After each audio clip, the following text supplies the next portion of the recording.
Good afternoon, welcome to GrainTV. My name is Cody Bills. Today is April 2nd. We had the market moving higher here today. We had the US dollar trading lower. Let's turn over to the grain hedge trading platform. See, we closed out the day. Corn trading up 6 1/4 cents to 358.5. Soybeans up 14.5 cents to 940.5. And wheat in Chicago up 18 cents here to 511 3/4. Awfully close to that 100-day moving average. We'll talk a little bit more about that when we move over to the charts and just see what today's price action did to the landscape.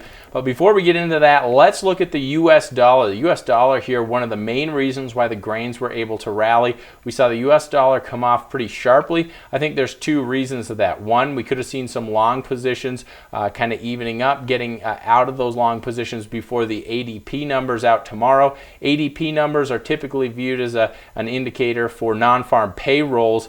So that's going to be something that's going to be impacting the outlook here for the U.S. economy. But really, I think one of the main reasons why we traded lower, just a more positive tone out of Greece. It looks like there could be a new proposal here from the creditors that could resolve, at least temporarily, the Greek issues here. That's something we'll have to pay closer attention to, but it seems as though the Eurozone has a little bit better, a little bit more positive tone there for Greece. We also did see some inflation numbers out of the Eurozone, so that was also positive for them, and that helped the US dollar drop pretty sharply.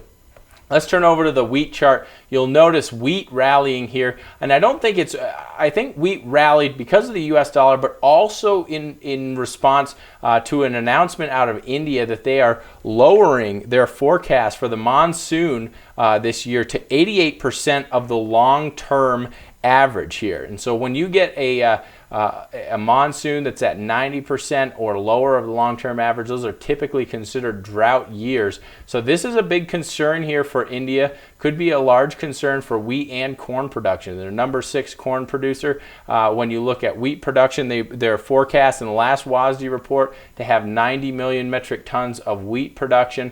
That could be at significant risk here. They had a very wet May, a very wet April, but then it started to get dry and it started to get hot, just kind of zapping that soil moisture out, and now the monsoon is a bit delayed here. That is a big concern for India. It's going to be a story we're going to want to pay close attention to because it may start to change the fundamental supply and demand here of the global balance sheet.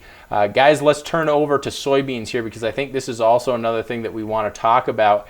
Soybeans kind of trading, bouncing off the lows of this downtrend that really started here late December.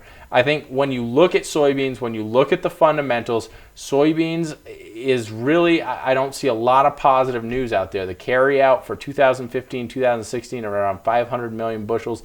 That's significant. When you look at South America, their production, it seems to be being revised even higher. It seems recently in every forecast down there, it seems to be that the production continues to get revised higher. I don't see any major concerns in the U.S., possibly some concerns about delayed planting, but I don't see that as a major fundamental reason to rally this. I think what we're seeing here is a correction, a little bit of a retracement here in the downtrend that we've seen. So we could get a little bit more buying pressure here, but in general, when you look at soybeans on the long term, I think that it is still a very negative outlook for soybeans. I would not be surprised to see prices significantly lower from where they are today in a month or two.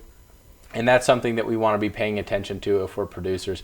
Other than that, guys, that wraps up today's show. If you have any questions about what we talked about today, please give the office a call. The number is 877-472-4607. Remember, if you haven't done so already, take a demo of our 14-day free trial. See what it's like to have live quotes in the palm of your hand, have a platform on your desktop, easily be able to manage the risk here on your farm when it comes to pricing grain. Thanks a lot for tuning in. We'll see you here on Wednesday.